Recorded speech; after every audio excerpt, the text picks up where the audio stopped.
आपण काय बोलत होतो की कान हा ज्ञानेंद्रिय, शब्द हा कानाचा विषय. शब्द हे दोन प्रकारचे, एक स्तुतीपर आणि निंदापर. स्तुतीपर शब्द कानाच्या आवडीचा विषय, निंदापर शब्द कानाच्या नावडीचा विषय. आता गृहीत धरा, तुमची कोणी स्तुती केली आहे आणि कानाने स्तुती हा शब्द भोगला, कानाने स्तुतीपर शब्द भोगला. स्तुती माणसाला किती प्रिय आहे? स्तुती माणसाला इतकी प्रिय आहे की स्तुती ऐकण्यासाठी मेलेला मनुष्य उठून बसतो, स्तुती ऐकतो आणि पुन्हा मरतो. इतकी स्तुती माणसाला प्रिय आहे. तुमची कोणी स्तुती केली आहे, तुम्हाला गोड गोड बोले, छान छान बोले, तुमची स्तुती केली आहे आणि तुमच्या कानानं स्तुतीपर शब्द भोगला आहे, तर ज्यानं तुमची स्तुती केली तात्काळ त्या स्तुती करणाऱ्या माणसाबद्दल तुमच्या मनात राग अर्थात प्रीती, प्रेम निर्माण होतं. रागद्वेष, तर राग म्हणजे प्रेम, प्रीती, तो भांडणातला राग नाही, राग म्हणजे प्रेम. ज्याने तुमची स्तुती केली त्या स्तुती करणाऱ्याबद्दल तुमच्या मनात राग अर्थात प्रीती, प्रेम निर्माण होतं. तुम्ही त्या व्यक्तीबरोबर सदवर्तन करता आणि सदवर्तनातून पुण्याचा जन्म होतो. पुण्य तुम्हाला भोगूनच पार पाडावं लागतं. आता तुमची कोणी निंदा केली, घाण घाण बोलले, वाईट वाईट बोलले, शिव्या दिल्यात, खूप घाण बोलले, तुमची निंदा केली. आत अहंकार हृदयात सुप्त अवस्थेत दडलेला असतो. तो अहंकार आतून ढुसणी मारतो, आतून बुक्की मारतो आणि म्हणतो बघ तुला तो घाण बोलला, तुझी त्यांनी निंदा केली, बघ. अहंकारातून ढुसणी मारतो आणि हा निंदापर शब्द तुम्हाला भोगायला लावतो. तुमचे कान निंदापर शब्द भोगतात आणि कानाने निंदापर शब्द भोगला की ज्याने निंदा केली तात्काळ त्या व्यक्तीबद्दल तुमच्या मनात द्वेष निर्माण होतो. द्वेषातून क्रोध निर्माण होतो. क्रोधातून सारासार विचार नाहीसा होतो. त्यातून बुद्धिभ्रष्ट होते आणि बुद्धिभ्रष्ट झाली की तुम्ही त्या व्यक्तीबरोबर गलिच्छ वर्तन करता, त्याला शिवीगाळ करता, हाणामारी करता आणि या गलिच्छ वर्तनातून पापाचा जन्म होतो. आणि पुण्य आणि पाप म्हटलं की ते भोगूनच पार पाडावं लागतं, भोगूनच पार पाडावं लागतं.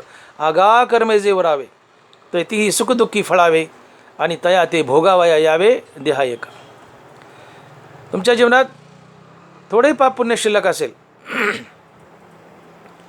तर ते भोगण्यासाठी तुम्हाला पुन्हा पुन्हा जन्म धरावे लागतात. कारण पाप पुण्य जीवनात शिल्लक असेल तर ते भोगूनच पार पाडावं लागतं. मग मला सांगा, आता इथं तुम्हाला संसार बंधनात बांधलं, कुणी बांधलं? पुण्यपापानं. पुण्यपाप कशामुळं? रागद्वेषामुळं. रागद्वेष कशामुळं?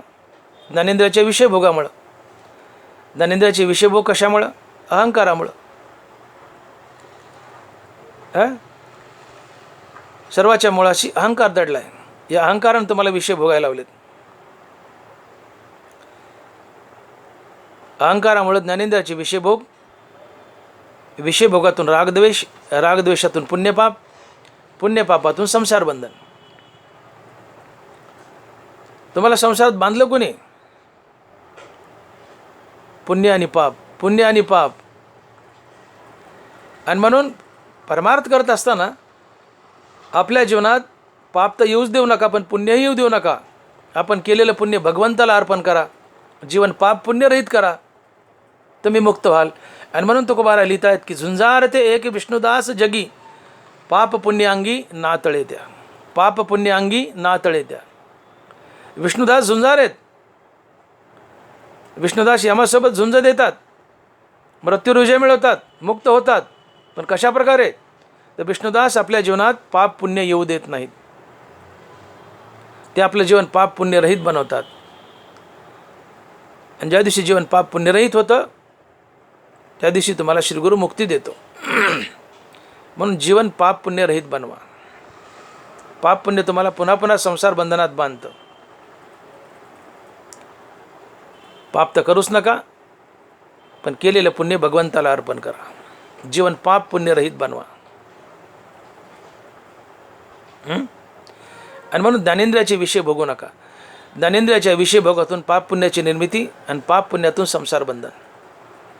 भगवंतही बोलतात गीतेच्या 2ऱ्या अध्यायात, ध्याय तो विषान पुसा संगस्ते शुजायते संगात संजयाते कामा, कामात क्रोधो बीजायते, क्रोधात भवती सम्मोहा, सम्मोहात स्मृतिविभ्रम, स्मृतिभंशात बुद्धिनाशो, बुद्धिनाशात प्रणश्यती. ज्ञानेंद्रियाच्या विषयाचा त्याग करा. जीवनात पाप पुण्य दोन गोष्टीमुळे येतं. एक ज्ञानेंद्रियाचे विषय भोग आणि आम्ही केलेली बरी वाईट कर्म. ज्ञानेंद्रियाचे विषय भोगू नका, जीवनात पाप पुण्य येणार नाही, संसार बंधन टळेल. तर आपण एक ज्ञानेंद्रिय पाहिला, कान, की कान हा ज्ञानेंद्रिय. शब्द हा कानाचा विषय. शब्द दोन प्रकारचे, एक स्तुतीपर, निंदापर. आणि शब्द जर भोगले तर जीवनात पाप पुण्याची निर्मिती कशी होते आणि पाप पुण्य आम्हाला संसारात कसं बांधतं. तसंच नाकाचं आहे, डोळ्याचं आहे, जिभेचं आहे, त्वचेचं आहे. वेळ अपुरा आहे, शॉर्ट 1-1 मिनटात सांगतो आणि पुढे चालतो. डोळा घ्या. रूप हा डोळ्याचा विषय. व्यासूर आणि सुरेख रूपाचे स्वरूप देख, जे उपजवी सुखदुःख नेत्रद्वारे. रूप हा डोळ्याचा विषय. रूप दोन प्रकारचे, एक व्यासूर आणि एक सुरेख. व्यासूर आणि सुरेख रूपाचे स्वरूप देख, जे उपजवी सुखदुःख नेत्रद्वारे. निसर्गतः डोळ्याला रूप पाहणं आवडतं, पण डोळ्याला सुरेख रूप आवडतं, व्यासूर रूप आवडत नाही.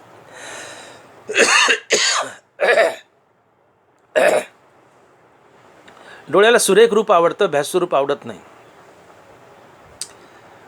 एखादी सुंदर तरुणी मोटरसायकलवर पतीच्या मागे बसून चालली, नवऱ्याच्या मागे बसून चालली, तरी सारं जग तिच्याकडे वळवळू पाहतं. हा जगाचा दोष नाही, हा माणसाचा दोष नाही, ती रूपाची ताकद आहे. त्या बाईचं रूप तुमचे डोळे खेचून घेतात. डोळ्याला निसर्गतः रूप निहाळायला आवडतंच, ती रूपाची ताकद असते, हा माणसाचा दोष नसतो. डोळ्याला सुंदर रूप पाहायला आवडतंच. एखादी सुंदर तरुणी पाहिली, तिच्यावर तुम्ही अपाद मस्तक निहाळता, तिला अपाद मस्तक निहाळता, तिच्यावर नजर टाकता, तिच्याबद्दल राग. डोळ्याला सुंदर रूप आवडले, तो तरुण असो किंवा ती मुलगी असो, तुम्ही त्यांना भेटण्याचा अप्रोच करता. त्या व्यक्तीबद्दल राग, रागातून सद्वर्तन, सद्वर्तनातून पुण्य, पुण्य संसारात बांधतं. आता तेच एखादी अकराळ विकराळ घाणेरडी काळी किचकिट बदाडी सदाडी बाई तुमच्या डोळ्यापुढे आली, कुरूप बाई आली. डोळ्याला कुरूप रूप आवडत नाही, भ्यासूर रूप आवडत नाही, पण भ्यासूर रूपाची बाई पुढे आली, तुम्हाला तात्काळ त्या बाईबद्दल तुमच्या मनात द्वेष निर्माण होतो.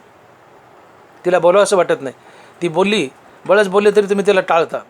ती बोलायला लागली, तिला झापता, काय गमावशे गप ना, झापता तिला, कारण तिच्याबद्दल द्वेष. डोळ्याला कुरूप रूप आवडत नाही, तात्काळ त्या व्यक्तीबद्दल द्वेष. ती व्यक्ती आपल्याशी बोलू लागली तर द्वेषातून क्रोध, क्रोधातून गलिच्छ वर्तन, गलिच्छ वर्तनातून पाप. पुण्य आणि पाप म्हणलं की संसार बंधन आलंच. आगा कर्मे जेवरावे, भोगूनच पार पाडावं लागतं. पुण्य पाप जीवनात शिल्लक राहिले की भोगावंच लागतं, पुन्हा पुन्हा जन्म धरावेच लागतात. पुण्य पाप संसारात बांधतं. आता नाक घ्या.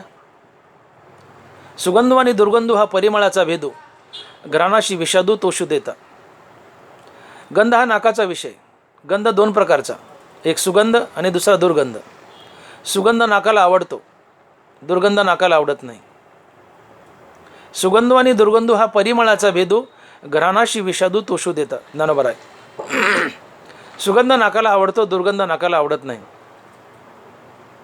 तुमच्या उजव्या हाताला एक माणूस बसलाय, डाव्या हाताला एक माणूस बसलाय. उजव्या हाताला बसलेल्या माणसाने अत्ताराचा बोळा तुमच्या मनगटावर चोळलाय आणि तुम्हाला वास घ्यायला दिलाय. ते म्हणता वाह क्या मजा आ रहा है. त्याला म्हणता सरक अलीकडं. ज्यांनी सुगंध दिलाय नाकाला, ज्यांनी नाकाला सुगंध दिला अत्ताराचा, त्याच्याबद्दल राग, रागातून सद्वर्तन, सद्वर्तनातून पुण्य, पुण्यातून संसार बंधन. आता डाव्या बाजूला बसला एक माणूस, तो पादलाय. शब्द गलिच्छ पण अतिशय उपयोगाचा आहे. डाव्या बाजूला बसलाय माणूस, तो पादलाय आणि त्यांनी नाकाला दुर्गंध दिलाय. दुर्गंध नाकाला आवडत नाही. ज्या माणसाने दुर्गंध दिलाय पादून नाकाला, तात्काळ तुम्ही त्याच्याकडे डोळे फावून पाडाल. डोळे पाहून त्याच्याकडे पाहून डोळे फाडाल, त्याच्याकडे पाहून डोळे फाडाल. हीच वेळ सापडली का? कमी खाता येत नव्हतं का? कचकुलभर खाल्लंय. सप्ताह मन किती नुकती खातो. डोकं उठलं ना, काय झाले पादायला? उठ इथून. भाडगावच्या निगेतून असे त्याला तुम्ही घाण बोलाल, त्याच्याबरोबर गैरवर्तन कराल, त्यातून पापाचा जन्म. पाप म्हणलं की संसार बंधन. नाकाचा विषय सुगंध दुर्गंध भोगला, जीवनात पाप पुण्य आलं, संसार बंधन आलं. आता आली जीभ. तैसाची दिविविध रसू, तैसाची दिविविध रसू, उपजवी प्रीती आणि त्रासू, म्हणून हा अपभ्रंशू विषय सांगू. रस 2 प्रकारचे, तसे 6 आहेत, कटू आम्ल लवण, पण 2 धरा. एक गोड आणि एक कडू रस. गोड रस जिभेच्या आवडीचा विषय, कडू रस जिभेच्या नावडीचा विषय. जिभेला गोड आवडतं. एखाद्या माणसाच्या घरी जेवायला गेलं तर अतिशय सुंदर रुचकर गोड जेवण दिलंय. त्या जेवण देणाऱ्या माणसाबद्दल तुमच्या मनात राग, रागातून प्रीती प्रेम, त्यातून सद्वर्तन, सद्वर्तनातून पुण्य. पण जेवायला नेले ना अतिशय घाणेरड जेवण दिले, अतिशय घाणेरड, अतिशय तिखट, अतिशय खारट, अतिशय आंबट, अतिशय घाणेरड जेवण आहे, तोंडात घास घाला वाटाणा. तुम्हाला त्या जेवण देणाऱ्या माणसाबद्दल द्वेष, तुम्ही त्याच्या नागडोळे मोडाल. द्वेषातून क्रोध, क्रोधातून बाचाबाची, गलीचे वर्तनातून पाप, पुण्य पाप म्हणलं की संसार बंधन. आता राहिली त्वचा. मृद्वानी कठीण स्पर्शाचे 2 गुण. मृद्वानी कठीण स्पर्शाचे 2 गुण, वपूचे निसंगे कारण संतोष खेदा. त्वचा हा ज्ञानेंद्रिय, स्पर्श हा त्वचेचा विषय. स्पर्श 2 प्रकारचे, एक मृदू आणि दुसरा कठीण. मृदू शब्द त्वचेच्या आवडीचा, मृदू स्पर्श त्वचेच्या आवडीचा विषय, कठीण स्पर्श त्वचेच्या नावडीचा विषय. मृदू स्पर्श त्वचेच्या आवडीचा विषय आणि कठीण स्पर्श त्वचेच्या नावडीचा विषय. आई आहे, पत्नी आहे, कुणी असो, तुमच्या पाठीवरून हात फिरवलाय, मृदू हात फिरवलाय, प्रेमळ हात फिरवलाय, प्रेमाने हात फिरवलाय, तुम्हाला गोड वाटतं. ज्याने प्रेमाने हात फिरवलाय, मृदू स्पर्श दिलाय त्वचेला, त्याच्याबद्दल राग, रागातून प्रीती प्रेम, राग म्हणजेच प्रीती प्रेम, रागातून प्रीती प्रेम, त्यातून सद्वर्तन, सद्वर्तनातून पुण्याचा जन्म. पुण्य म्हणलं की संसार बंधन. आता तीच आई आहे, त्या पोराला लाकडाने हाणले, काठीने हाणले, चपलाने हाणले, बदाडले. पण आई जरी असली तर त्वचेला कठीण स्पर्श आवडत नाही. तात्काळ त्या मुलाला आईबद्दल द्वेष, द्वेषातून क्रोध, क्रोधातून गलिच्छ वर्तन, आईची मुलाची बाचाबाची, गैरवर्तन, पापाचा जन्म. पुण्य आणि पाप म्हणलं की संसार बंधन आलंच. मृदू कठीण स्पर्शाचे 2 गुण, ते तर वपूचे संगे कारण संतोष खेदा. ज्ञानोबर आहे. त्वचेला मृदू स्पर्श आवडतो, कठीण स्पर्श आवडत नाही. मृदू स्पर्शातून राग, रागातून प्रीतीप्रेम, सद्वर्तन, पुण्य. कठीण स्पर्शातून द्वेष, त्यातून क्रोध, क्रोधातून गलिच्छ वर्तन, त्यातून पाप, पापातून संसार बंधन. पुण्य आणि पाप म्हणलं की संसार बंधन आलंच. आगा कर्मे जे उरावे तर ती सुखदुःखी फळावे आणि तया ते भोगावया यावे देहा एका. पुण्य आणि पाप म्हणलं की ते तुम्हाला संसार बंधनात बांधणारच. थोडेही पाप पुण्य शिल्लक असेल तर भोगण्यासाठी पुन्हा पुन्हा जन्म धरावे लागतात, संसार बंधनात अडकावं लागतं. आणि म्हणून ज्ञानेंद्रियाचे विषय भोगू नका, जीवनात पाप पुण्याची निर्मिती होणार नाही. तुम्ही ज्ञानेंद्रियाचे विषय भोगले तर त्यातून पाप पुण्याची निर्मिती होईल. हे पाप पुण्य तुम्हाला संसारात बांधेल. परंतु विष्णुदास अर्थात हरिभक्त हे ज्ञानेंद्रियाचे विषय भोगत नाहीत, त्यांनी विषय जिंकलेले असतात. विष्णुदास ज्ञानेंद्रियाचे विषय भोगत नाहीत आणि म्हणून त्यांच्या जीवनात पाप पुण्याची निर्मिती होत नाही. आणि पाप पुण्य जीवनात निर्माण नाही झालं की तुम्ही मुक्त होता.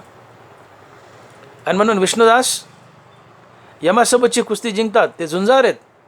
विष्णुदास झुंजार आहेत, यमासोबत झुंज देत आहेत, मृत्यूवर विजय मिळवतात. कशा प्रकारे? तर पाप पुण्य अंगी नातळे त्या. विष्णुदास आपल्या जीवनात पाप पुण्य येऊ देत नाहीत. का? तर ते ज्ञानेंद्रियाचे विषय भोगत नाहीत.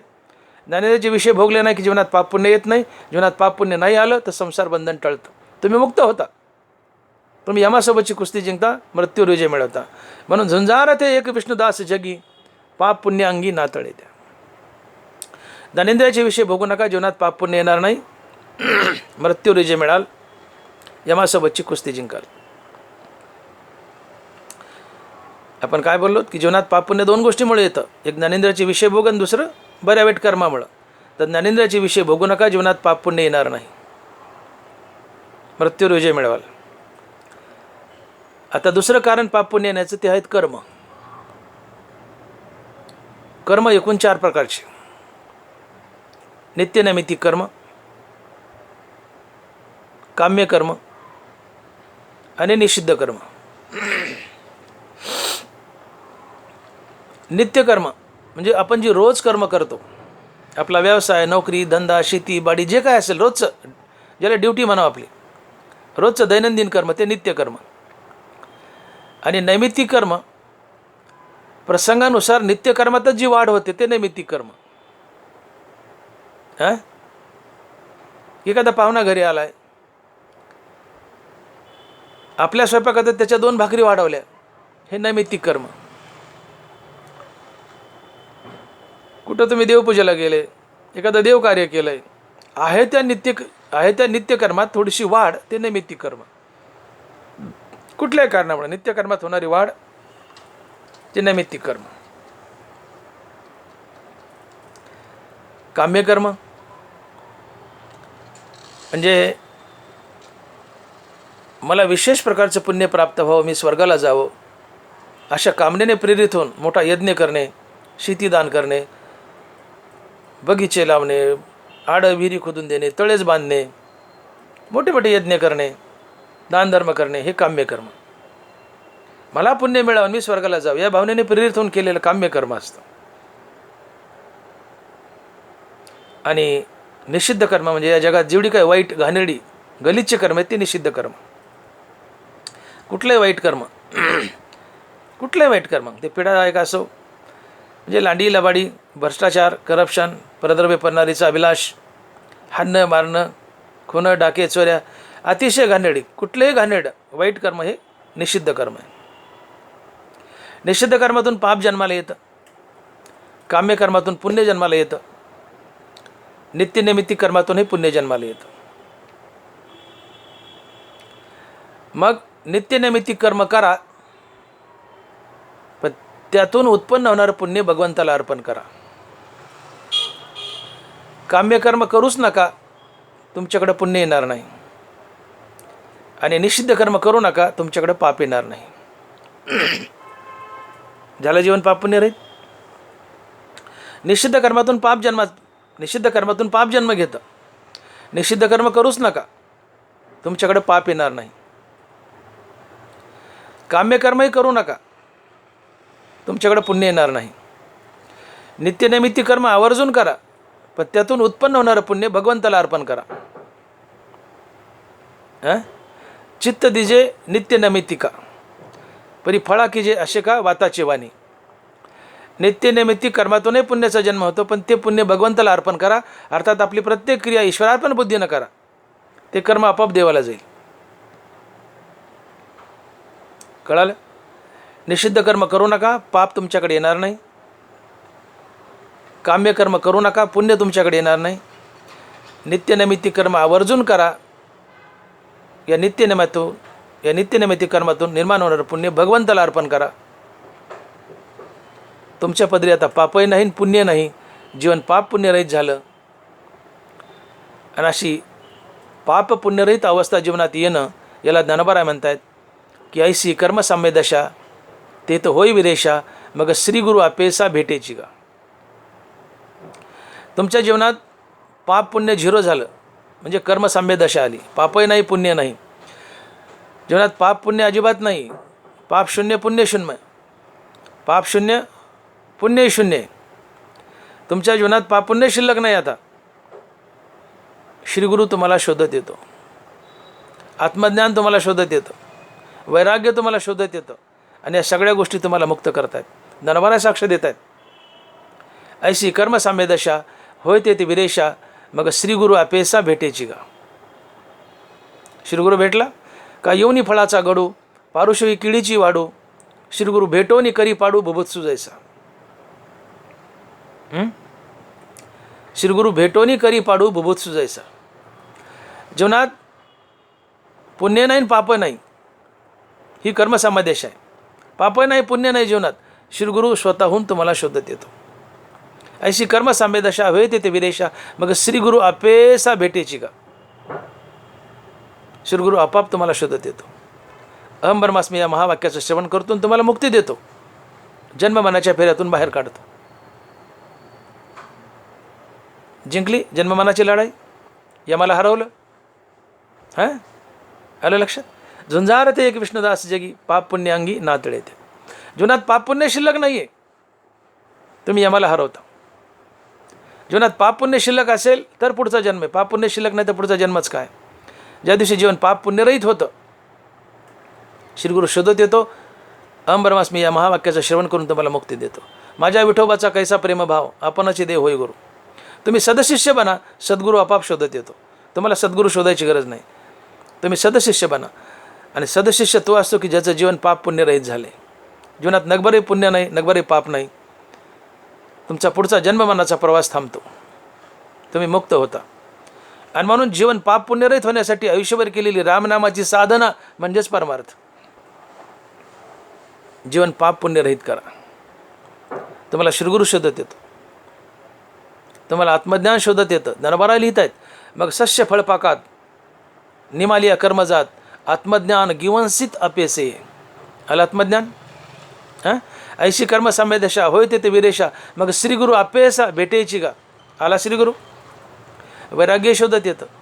नामे होय जे विरक्त, नामे निर्मळ होय चित्त, नामे साधे गुणातीत, नामे निर्मुक्त भवपाश. नामे होय जे विरक्त. आलं वैराग्य. पुन्हा ज्ञानोबारास लिहित आहेत म्हणून ये पूजे रिजलेनी आत्मराजे वैराग्य सिद्धी देजे पसाय तया. आलं वैराग्य. हां तया सर्वात्मका ईश्वरा स्वकर्म कुसुमाची विरा पूजा केली होय अपारा तोषा लागे. आपलं प्रत्येक कर्म देवाची पूजा म्हणून करा. सकाळची 10-5 फुलं झेंडूची तर देवाला जरूर व्हा पूजा करताना, पण आपल्या स्वकर्माची सुंदर फुलं देवाला व्हा. ही स्वकर्माची फुलं देवाला वाहिली अर्थात आपलं कर्म देवाची पूजा म्हणून केली. आपलं कर्म देवाची पूजा म्हणून केली, आपल्या कर्माचीच फुलं देवाला वाहिली, कर्म देवाची पूजा म्हणून केली तर देव या कर्माच्या पूजेने संतुष्ट होतो आणि या बदल्यात तुम्हाला वैराग्य देतो. म्हणून ही पूजे रिजलेनी आत्मराजे वैराग्य सिद्धी देजे पसायतया. तुमच्या जीवनात वैराग्य आलं, श्रीगुरु आला, आत्मज्ञान आलं, तुम्ही मुक्त झाले. हां हे कशामुळे घडलं. जीवन पाप पुण्यरहित झाल्यामुळं. जीवन पाप पुण्यरहित झाल्यामुळं. जीवन पाप पुण्यरहित करा, श्रीगुरु शोधत येतो. जीवन पाप पुण्यरहित करणं ही कर्मसाम्य दशा आहे. आणि ज्ञानोबा लिहितात की ऐसी कर्मसाम्य दशा होय ते विरेशा मग श्रीगुरु अपेसा भेटेची का. ज्या दिवशी जीवन पाप पुण्यरहित होतं त्या दिवशी श्रीगुरु शोधत येतो. अहम ब्रह्मास्मी या महावाक्याचं श्रवण करतो आणि तुम्हाला मुक्त करतो.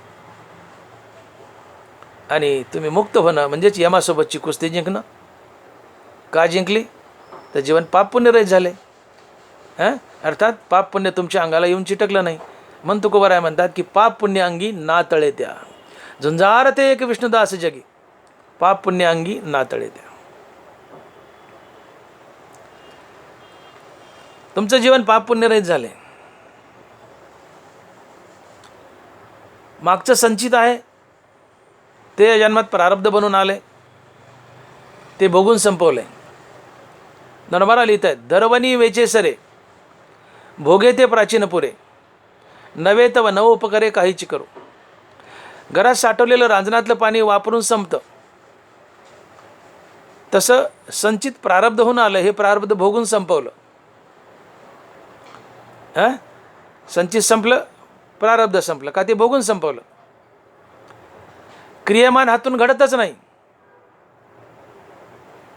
कारण आम्ही पापुण्य आमच्याकडे येऊ देत नाहीत म्हणून क्रियमान हातून घडत नाही. क्रियमान नाही तर पुढच्या जन्मासाठी संचित नाही आहे, प्रारब्ध नाही आहे. मग पापपुण्यरहित जीवन झाले, पापपुण्य जीवनात शिल्लक नाही, पापपुण्य जीवनात शिल्लक नाही, तर जीवन पापपुण्यरहित झाले. आणि जीवन पापपुण्यरहित झाले तर पुढचा जन्म लाभेलच कसा? पुढच्या जन्मात बांधण्यासाठी पापपुण्य शिल्लक असावं लागतं. आगा कर्मे जेवरावे तैतीही सुखदुःखी फळावे आणि तया ते भोगावया यावे देहा एका. पापपुण्य शिल्लक असेल या जन्मात तर पुढचा जन्म लाभतो, संसार बंधनात अडकावं लागतं. पण आता जीवनात पापपुण्यच राहिलं नाही तर पुढचा जन्म लाभतच नाही, तुम्ही मुक्त होता. पापपुण्यरहित अवस्था जीवनात येते. अशी पापपुण्यरहित अवस्था जीवनात येणे याला तुकोबाराय म्हणतात की पाप पुण्य अंगी नातळे त्या. अर्थात जीवनात पापपुण्य शून्य झालं, जीवन पापपुण्य रहित झालं तर तुम्ही यमासोबतची कुस्ती जिंकली. तुम्ही यमासोबतची कुस्ती जिंकली अर्थात जीवन मरणाच्या फेऱ्यातून बाहेर पडले, तुम्ही मृत्यूवर विजय मिळवला. आणि मृत्यूवर विजय मिळवणं हीच खरी कुस्ती असते, हेच आम्हाला हरवणं असतं आणि हेच आमचं झुंजारपण असतं. आणि म्हणून तुकोबाराय म्हणतात की झुंजार ते एक विष्णुदास जगी, झुंजार ते एक विष्णुदास जगी, पाप पुण्य अंगी नातळे त्या. पाप पुण्य अंगी नातळे त्या. जीवन पाप पुण्य रहित करा. भगवंत गीतेच्या शेवटी अर्थात ज्ञानोबाराय ज्ञानेश्वरीच्या शेवटी भगवंतानं आम्हाला एक फार मौलिक सल्ला दिलाय, तो सल्ला सांगतायत. भगवंत म्हणतायत की मनोनी फळी लागू सांडोनी देह संगू, कर्मे करावी चांगू हा निरोप माझा. जो जीव बंदे सिनेला सुटके जाचे आपुला, त्याने पुढती या बोला आनन कीजे. आपल्या सोडवणे मुमुक्षु जो जागो जाणे, तया सर्वस्वी करणे हेची एक. भगवंताने या 3 वयातून आम्हाला असा उपदेश केलाय. भगवंत म्हणतात की मनोनी फळी लागू सांडोनी देह संगू, कर्मे करावी चांगू हा निरोप माझा. की बाबांनो मी तुम्हाला फार चांगला निरोप देऊन जातो, तो माझा निरोप ऐका. काय? की मनोनी फळी लागू सांडोनी देह संगू, कर्मे करावी चांगू हा निरोप माझा. फलत्यागयुक्त कर्म करा. हे कर्म मी करतोय आणि याचं फळ मला मिळावं ही भावना ठेवू नका. कारण कर्म मी करतोय आणि त्याचं फळ मला मिळावं ही भावना ठेवली की तुम्ही संसार बंधनात बांधल्या जाता. तैसा कर्तत्वाचा मधू आणि फळभोगाचा आस्वादू या दोहीचा नाव बंधू कर्माचा की. हे कर्म मी केलं आणि त्याचं फळ मला मिळावं ही भावना मनात ठेवली की तुम्ही संसार बंधनात अडकल्या जातात. आणि म्हणून भगवंत म्हणतात की मनोनी फळी लागू सांडोनी देह संगू, कर्मे करावी चांगू हा निरोप माझा. कर्म करताना हे कर्म मी करतोय त्याचं फळ मला मिळावं ही भावना ठेवू नका. त्याचं पुण्य आपोआप भगवंताला जाईल, ते पुण्य तुम्हाला संसारात बांधणार नाही. कर्माचं फळ पाप पुण्य असते, पैसा वगैरे नव्हे. कर्मातून पाप पुण्य जन्माला येतं आणि कर्मातून जन्माला आले पाप पुण्य तुम्हाला संसारात बांधतं. तर तुम्ही कर्म केल्यानंतर जे पुण्य निर्माण होतं त्या पुण्याची अपेक्षा करू नका. हे पुण्य मला मिळावं ही भावना ठेवू नका. एखाद्या माणसाला भिकाऱ्याला तुम्ही दान केलं, मी पांडुरंगाला दान केलं ही भावना ठेवा. ते कर्माचं पुण्य आपोआप भगवंताला जातं. म्हणूनच मी बोलून गेलो की मी कर्म करता येते सांडोन या निज चित्ते, भगवतरूप भाविता भूते ब्रह्मार्पण ते होय कर्म. या कर्माचा करता मी आहे, याचं फळ मला मिळावं ही भावना ठेवू नका. आणि ज्याच्यासाठी कर्म करता त्याला देव समजा. त्या कर्माचं पुण्य त्या कर्माचं फळ आपोआप देवाला जातं. ते पुण्य तुम्हाला संसारात बांधत नाही. म्हणून फलत्यागयुक्त कर्म करा. कर्म मोठी गमतीची आहेत. कर्मच संसारात बांधतात, कर्मच संसारातून सोडवतात. ज्ञानोबाराय लिहित आहेत पडतया पृथ्वीच कळवळली, बुडतया नदीच धावी नली, मृत्यूने आयुष्य वर्दी दिली, मरतया जीवी. एखादा मनुष्य पृथ्वीवर पळतोय, पळता पळता पडलाय, पृथ्वीनंच यावं त्याला उठून उभं करावं. काय गंमत आहे. पृथ्वीवर पळतोय, ठेस लागलाय, पडला आणि पृथ्वी चालीन त्याला उठून उभं केलंय. एखादा मनुष्य नदीत बुडतोय, एखादा मनुष्य नदीत बुडतोय, नदीनेच यावं त्याला नदी बाहेर काढावं. तसं एखादा मनुष्य कर्मात बुडतोय, कर्मानाच यावं त्याला कर्माच्या बाहेर काढावं, कर्मबंधनातून सोडावं. एखादा मनुष्य नदीत बुडतोय, नदीनंच यावं आणि त्याला नदी बाहेर काढावं. एखादा मनुष्य कर्मबंधनात बुडतोय, कर्मानंच यावं आणि त्या कर्मानेच त्याला कर्मबंधनातून बाहेर काढावं. आणि म्हणून नरमारा लिहित आहेत की तैसे कर्मे कर्मबद्धता मुमुक्षु सोडविले पंडूसुता, जसा रसरीती मरता राखीला विषय. कर्मे कर्मबद्धता मुमुक्षु सोडविले पंडूसुता, जसा रसरीती मरता राखीला विषय. मनुष्य नदीत बुडतोय, नदीनंच यावं त्याला नदी बाहेर काढावं. मनुष्य कर्मबंधनात बुडतोय, कर्मानंच यावं त्याला कर्मबंधनातून बाहेर काढावं. जर ती कर्म योग्य हातवटीने केली तर, फलत्यागयुक्त केली तर. आणि म्हणत भगवान म्हणतात की म्हणून फळी लागू सांडवणी देह सांगू, कर्मे करावी चांगू हा निरोप माझा. फलत्यागयुक्त कर्म केली, ही कर्मच तुम्हाला संसार बंधनातून सोडवतात. आणि फळाच्या आशेने कर्म केली तर कर्मच तुम्हाला संसार बंधनात बांधतात. म्हणून फळी लागू सांडवणी देह सांगू, फलत्यागयुक्त कर्म करा. तसे कर्मे कर्मबद्धता मुमुक्षु सोडविले पंडूसुता, जशा रसरीती मरता राखेला विषय. एखाद्या माणसाला साप चावलाय, आम्ही डॉक्टर लोक काय करतो, सलाईनमध्ये सापाचंच विष टाकतो, पण थोडंसं मॉडिफाईड स्वरूपातलं असतं की ज्याला आम्ही स्नेक व्हेनम म्हणतो. साप चावलेल्या पेशंटला सलाईन लावून त्या सलाईनच्या बाटलीत आम्ही सापाचंच विष टाकतो, थोडं मॉडिफाईड रूपातलं, त्याला स्नेक व्हेनम म्हणतात. अर्थात सापाच्या विषानेच आम्ही विष मारतो. तसं कर्मच कर्मबंधनातून सोडवतात. सापाचं विष उतरवतं, तसं कर्मच कर्मबंधनातून सोडवतात जर ती फलत्यागयुक्त केली तर. तसे कर्मे कर्मबद्धता मुमुक्षु सोडविले पंडूसुता, जसा रसरीती मरता राखेला विषय. कर्मच कर्मबंधनात बांधतात, कर्मच कर्मबंधनातून सोडवतात.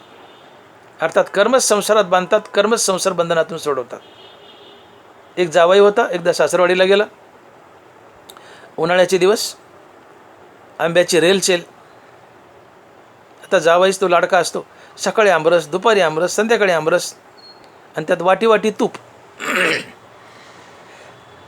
जावायला आमरस आणि तुपाने लागली संडास. सगळं घर बेजार झालं.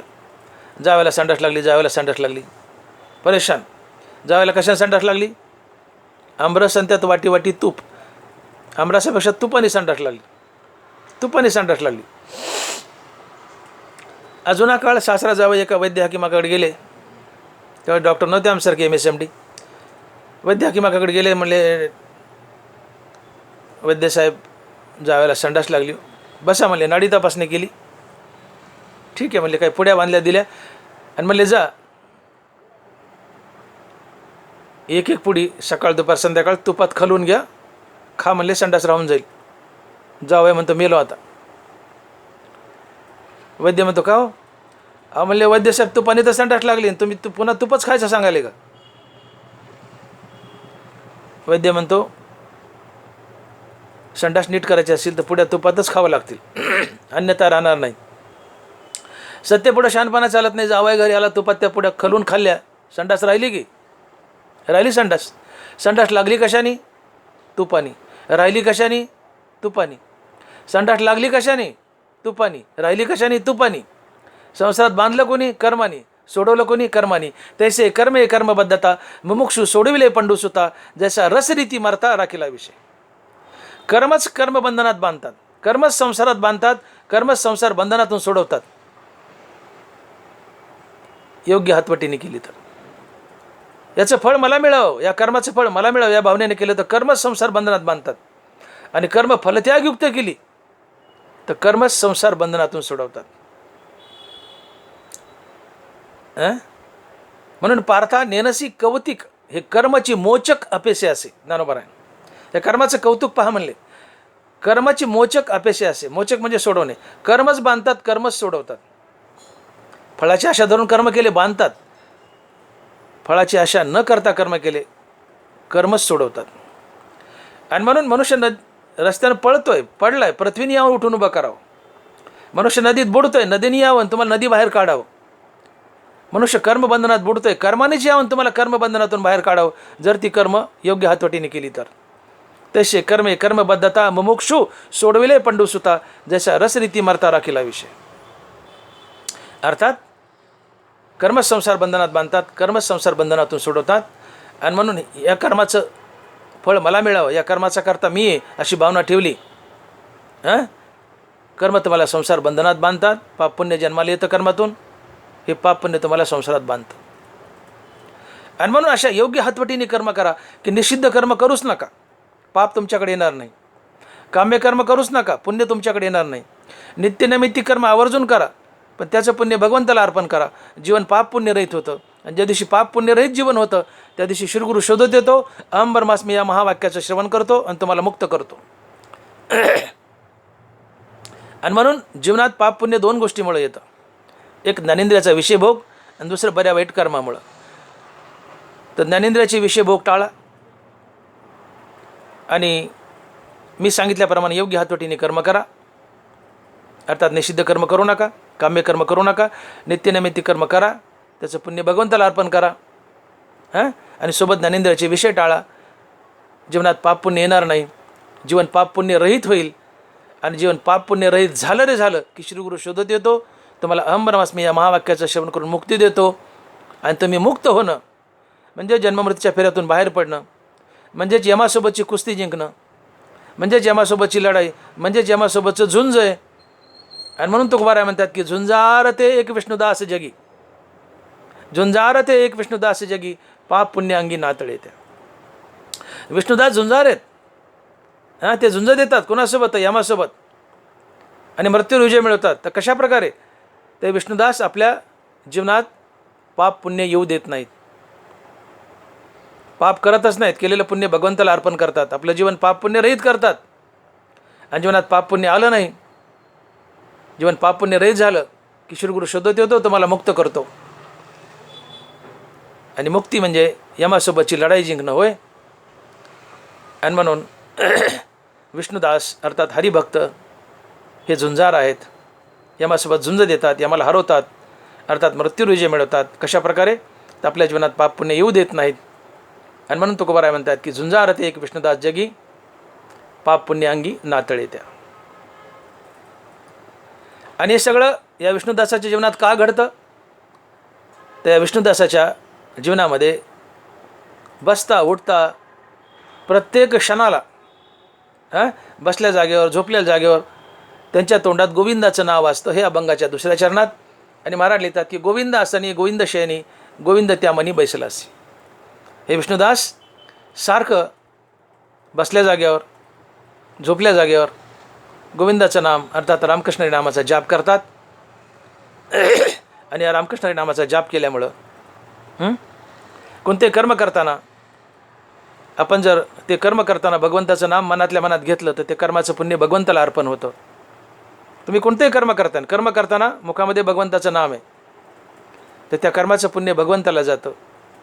ते पुण्य तुम्हाला संसारात बांधत नाही, तुमचं जीवन पाप पुण्य रहित होतं. आणि म्हणून हे विष्णुदास बसल्या जागेवर झोपल्या जागेवर कधी गोविंदाचं नामचिंतन करतात आणि आपलं जीवन पाप पुण्य रहित करतात. का? तर गोविंदाचं नाम मुखात असेल, कोणतेही कर्म करताना गोविंदाचं नाम मुखात असेल तर त्या कर्माचं पुण्य भगवंताला जातं, जीवन पाप पुण्य रहित होतं. आणि म्हणून या झुंजार अशा विष्णुदासाचं जीवन पाप पुण्य रहित होतं. का? तर गोविंद आसनी गोविंद शयनी, गोविंद त्या मनी बैसलासी. बसल्या जागेवर झोपल्या जागेवर मनातल्या मनात सारखं हे विष्णुदास भगवंताचं नामचिंतन करतात. आणि म्हणून त्यांच्या हातून घडणारं कर्म आणि त्या कर्मातून निर्माण होणारं पुण्य हे भगवंताला आपोआप जातं. त्यांचं जीवन पाप पुण्य रहित होतं. शिवाय तुकोबाराय अभंगाच्या तिसऱ्या चरणात बोलत आहेत की ऊर्ध्व पुंड्र भाळी कंठी शोभे माळी, ऊर्ध्व पुंड्र भाळी कंठी शोभे माळी, कापिजे कळीकाळ तया बेने.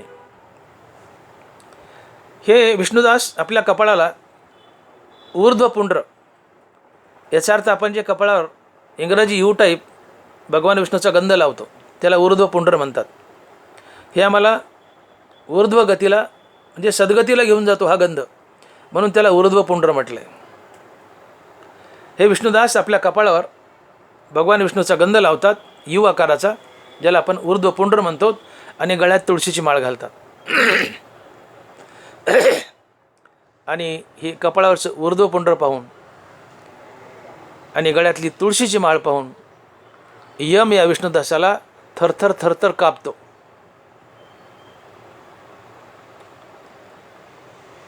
मरताना गळ्यात तुळशीची माळ असावी.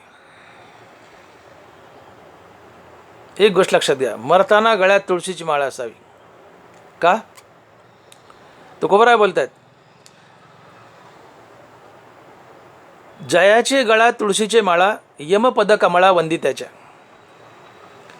मरताना तुमच्या गळ्यात जर तुळशीची माळ असेल आणि यम तुम्हाला न्यायला आलाय आणि तुमच्या गळ्यात जर माळ दिसली तर यम तुमचं दर्शन घेतो, त्या प्रेताचं दर्शन घेतो आणि भगवंताला, पांडुरंगाला वैकुंठात लाईटनिंग कॉल लावतो, पांडुरंगा तुमचं गिऱ्हाईक की घेऊन जा. पांडुरंग येतून तुम्हाला वैकुंठात घेऊन जातो. मरताना गळ्यात तुळशीची माळ असेल, यम न्यायला आलाय तर यम तुमच्या पाया पडतो, तुम्हाला यमलोकी नेत नाही, पांडुरंगाची हवाली करतो, तुम्हाला वैकुंठाची प्राप्ती होते. जयाचे गळ्यात तुळशीचे माळा यमपद कमळा वंदित्याच्या. तुकोबराय, मरताना गळ्यात तुळशीची माळा असेल तर यम तुम्हाला नेत नाही, तुम्हाला पांडुरंग न्यायला येतं, उलट यम तुमच्या पाया पडतो, पांडुरंगाची हवाली करतो, तुम्हाला वैकुंठाची प्राप्ती होते. हा तुळशीच्या माळेचा महिमा आहे. आणि म्हणून माणसाच्या गळ्यात तुळशीची माळ असावी. एखाद्या माणसाला जर आपण म्हणलं का नाही माळ घालणार आहे, ते म्हणतं आपण काय खात नाहीत बा, मला काय माळेची गरज आहे. आपण काय मटण खात नाहीत बा, मला काय माळेची गरज आहे. अरे भल्या माणसा, मटण सोडण्यासाठी तुळशीची माळ नसते. माळ का घालायची? त्याचे अनेक कारण आहेत. गळ्यात जर तुळशीची माळ असेल तर लग्न झाल्यानंतर बायकोच्या गळ्यात मंगळसूत्र घातलं, तिथून पुढं बायकोला पोसवण्याची जिम्मेदारी नवऱ्याची. तसं तुम्ही गळ्यात तुळशीची माळ घातली म्हणजे देह पांडुरंगाला समर्पण केला, तिथून पुढं तुम्हाला पोसवण्याची जिम्मेदारी पांडुरंगाची. म्हणून गळ्यात तुळशीची माळ घालायची.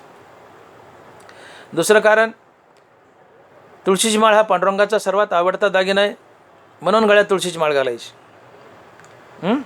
तुळशी हारगळा काशपितांबर, म्हणून तुळशीची माळ घालायची. तिसरं कारण, तुळशीचे काष्ट जपमाळ करी त्याशी प्रसन्न श्रीहरी. जो तुळशीच्या माळेचा जप करतो त्याला श्रीहरी प्रसन्न असतो, म्हणून तुळशीची माळ घालायची. नाथ महाराज. चौथं कारण, माळ का घालावी? चौथं कारण, तुळशी रोपा घाली उदक त्याचे हारती महादोष. ब्रह्मादिका न कळे निशेष, जन्म मरण त्या नाही. तुमच्या गळ्यात तुळशीची माळ असेल, रोज सकाळी उठून तुळशीला पाणी घातलं आणि तुळशीला प्रदक्षिणा घातल्या, तुळशीच्या नामाचा जप गेला, तुळशीच्या नामाचा जप केला तर तुम्ही जन्म मरणाच्या फेऱ्यातून बाहेर पडता. नामदेव महाराज लिहित आहेत, तुळशी रोपा घाली उदक त्याचे हारती महादोष, ब्रह्मादिका न कळे निशेष, जन्म मरण त्या नाही. गळ्यात तुळशीची माळ असेल तुम्ही जन्ममृत्यूच्या फेऱ्यातून बाहेर पडता. तुळस तुम्हाला मुक्ती देते, इतकी महान आहे, म्हणून गळ्यात तुळशीची माळ असावी. तुळशीकरिता नमस्कार उतरी पार संसार. गळ्यात तुळस असेल ती तुम्हाला मुक्ती देते. पुढचं कारण, गळ्यात तुळस असेल तर तुमच्या घरात भगवान विष्णू आणि लक्ष्मी येऊन वास करतात, तुम्हाला बरकत देतात. गळ्यात तुळशीची माळ असेल, तुळशीची सेवा केली तर तुमची पापं जातात, तुम्हाला अगणित पुण्य मिळतं. आणि गळ्यात तुळशीची माळ असेल आणि यम न्यायला आलाय तर यम तुमच्या पाया पडतो, तुमचा आत्मा पांडुरंगाच्या हवाली करतो, तुम्हाला वैकुंठाची प्राप्ती होते, तुम्ही जन्म मरणाच्या फेऱ्यातून बाहेर पडता. जयाचे गळ्यात तुळशीची माळा यमपद कमळा वंदित्याच्या. जयाचे दारी तुळशी वृंदावन, तुळशी वृंदावन ज्याचे द्वारी त्याची प्रसन्न श्रीहरी. ते वर्जियले यमकिंकरी आज्ञा आहे म्हणून. या दारात तुळशी वृंदावन आहे, त्याला श्रीहरी प्रसन्न असतो, ते घर यमानं वर्ज्य केलेलं असते. ते वर्जियले यमकिंकरी आज्ञा आहे म्हणून. या ज्याच्या दारात तुळशी वृंदावन आहे, गळ्यात तुळशी माळ आहे, त्याला न्यायला यम येतच नाही, येतच नाही. त्याच्या किंकरही येत नाहीत. आणि आलाच यम आणि गळ्यात माळ दिसली तर तुमच्या पाय पडतो, निघून जातो आणि तुमचा आत्मा पांडुरंगाच्या हवाली करतो, तुम्हाला वैकुंठाची प्राप्ती होते. हे तुळशीच्या माळेचे महत्त्व आहे. आमच्याकडे गलिच्छ कल्पना पडल्यात की तुळशीची माळ घालायची. का घालायची? तर मटण बंद करण्यासाठी. अरे बाबा, ते खायचंच नसतंय, ते वसट वाईट वक्त खायचंच नसते, ते खाऊन कोणाचंच चांगलं होत नाही. मटण खाणाऱ्या माणसाला नरकाशिवाय गती नाही. नाथ महाराज बोलत आहेत, आवडी खावा या मांसा, या स्वर्गाची आशा, जे करी ती पशुहिंसा, तया पुरुषा अद्दपतन नरकवास. जो मनुष्य मटण खातो तो नरकालाच जातो, नरकालाच जातो. मटण खाणाऱ्याला नरकाशिवाय गती नाही, मटण खायचंच नसते. आणि म्हणून मटण बंद करण्यासाठी माळ नसते. आम्ही म्हणलं का नाही माळ घाला ना, आम्ही काय खात नाहीत बा मटण, आम्ही काय खात नाहीत बा. अरे बाबा मटण सोडण्यासाठी माळ नाही आहे, माळ का घालाय, मी कारणं सांगितली वर 7-8, त्यासाठी माळ घालायची. आणि म्हणून गळ्यात तुळशीची माळ घाला. तुळस ही पांडुरंगानं गळ्यात धारण केली आहे. तुळशीला वचन दिलं आहे, देव तुळशीचा शब्द मोडत नाही.